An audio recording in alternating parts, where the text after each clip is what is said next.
রেলগাড়ির কামরায় হঠাৎ দেখা, ভাবিনি সম্ভব হবে কোনো দিন। আগে ওকে বারবার দেখেছি লাল রঙের শাড়িতে, ডালিম ফুলের মতো রাঙা।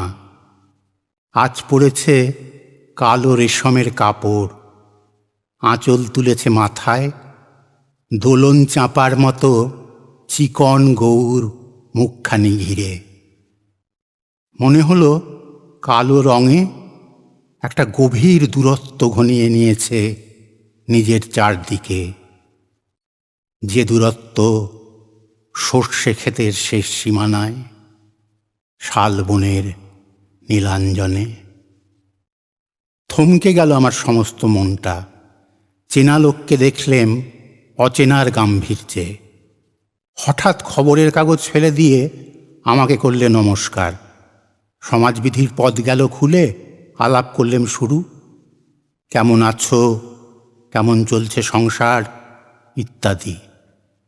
সে রইল জানলার বাইরের দিকে চেয়ে, যেন কাছের দিনের ছোঁয়াচ পার হওয়া চাহনিতে। দিলে অত্যন্ত ছোট দুটো একটা জবাব, কোনোটা বা দিলেই না। বুঝিয়ে দিলে হাতের অস্থিরতায় কেন এসব কথা, এর চেয়ে অনেক ভালো চুপ করে থাকা। আমি ছিলাম অন্য বেঞ্চিতে ওর সাথীদের সঙ্গে। একসময় আঙুল নেড়ে জানালে কাছে আসতে, মনে হলো কম সাহস নয়। বসলুম ওরা এক বেঞ্চিতে, গাড়ির আওয়াজের আড়ালে। বললে মৃদু স্বরে, কিছু মনে করো না, সময় কোথা সময় নষ্ট করবার। আমাকে নামতে হবে পরের স্টেশনেই। দূরে যাবে তুমি, দেখা হবে না আর কোনো দিনই। তাই যে প্রশ্নটার জবাব এতকাল থেমে আছে, শুনব তোমার মুখে। সত্য করে বলবে তো? আমি বললেম, বলবো। বাইরের আকাশের দিকে তাকিয়েই শুধোলো, আমাদের গেছে যে দিন, একেবারেই কি গেছে? কিছুই কি নেই বাকি?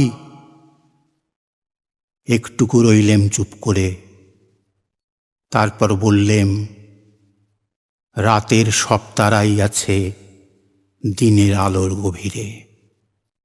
খটকা লাগলো, কি জানি বানিয়ে বললেম নাকি।